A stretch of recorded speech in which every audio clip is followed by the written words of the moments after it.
سنو بنت ہوا، تم بہت خاص ہو کیونکہ تمہارے رب نے تمہیں بہترین ساخت پہ پیدا کیا۔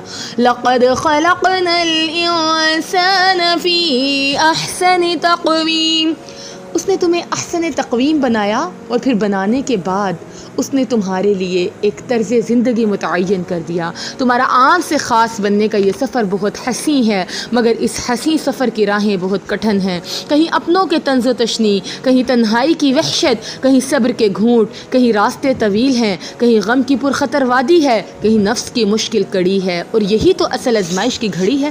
مگر تم نے حوصلہ نہیں ہارنا، کیونکہ منزل کو پانا ہی تو تمہارا یقین ہے۔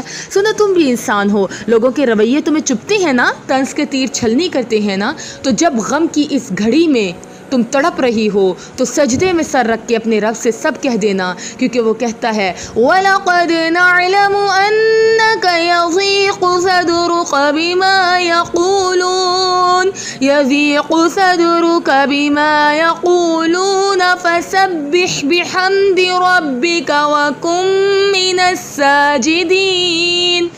ہمیں معلوم ہے کہ لوگوں کے طنز اور رویے اور طعنے آپ کے دل کو تنگ کرتے ہیں، تو اس موقع پہ تسبیح کیجئے اور سجدے میں سر جھکا لیجئے۔ وہ جس کے کہنے پہ تم اس برہنہ دو دھاری تلوار پہ چل رہی ہو، کیا وہ تمہارے درد سے واقف نہ ہوگا؟ اَلَا يَعْلَمُ مَنْ خَلَقَ، کیا وہ نہ جانے گا جس نے تمہیں پیدا کیا، تمہاری تخلیق کی؟ کیا وہ تمہارا تڑپنا نہیں دیکھ رہا؟ سنو، تمہارا دن رات کڑنا اس کی نظروں سے اوجھل نہیں، اپنوں کے تلخ لہجوں پہ صبر کرنا وہ دیکھ رہا ہے، تمہاری کرب سے سرخ آنکھیں اور ان آنکھوں سے بہتے آنسوؤں سے وہ واقف ہے۔ صبر رکھو کہ وہ تمہیں تنہا نہ چھوڑے گا۔ ما ودعك ربك وما قلى وللآخرة خير لك من الأولى ولسوف يعطيك ربك فترضى۔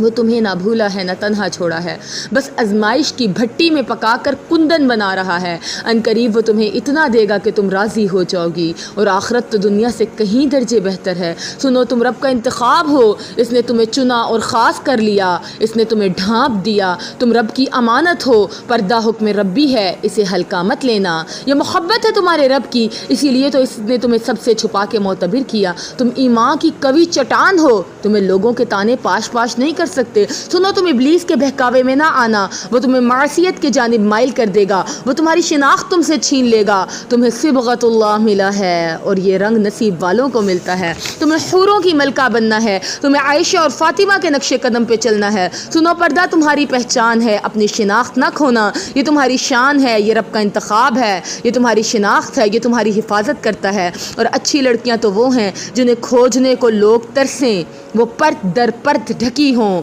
جیسے کوئی پہیلی ہوں، کبھی نہ حل ہونے والی ہوں، جن کا جاہ و جلال سورج جیسا ہو، جنہیں دیکھنے کی انسان میں سکت نہ ہو، آنکھیں چندھیا جائیں، جن سے مخاطب ہونے کی کوئی ہمت نہ کر سکے، اور اگر کرے بھی تو الفاظ حلق میں اٹک جائیں۔ سنو، تم شہزادی ہو، اور شہزادیوں کی حفاظت پہ دربان مامور ہوتے ہیں، اور تمہارا دربان تمہارا پردہ ہے، یہ تمہاری حفاظت کا ذریعہ ہے، کیونکہ تمہارا رب کہتا ہے لستن کاحد من النساء، تم عام عورتوں جیسی نہیں ہو۔ سنو، خود کو خاص رہنے دو، تمہاری انفرادیت پردہ ہے، اگر تم عام ہو گئی تو روند دی جاؤ گی، برباد کر دی جاؤ گی۔ تم خاص ہو، تم خاص رہو۔ جزاکم اللہ خیرا کثیرا۔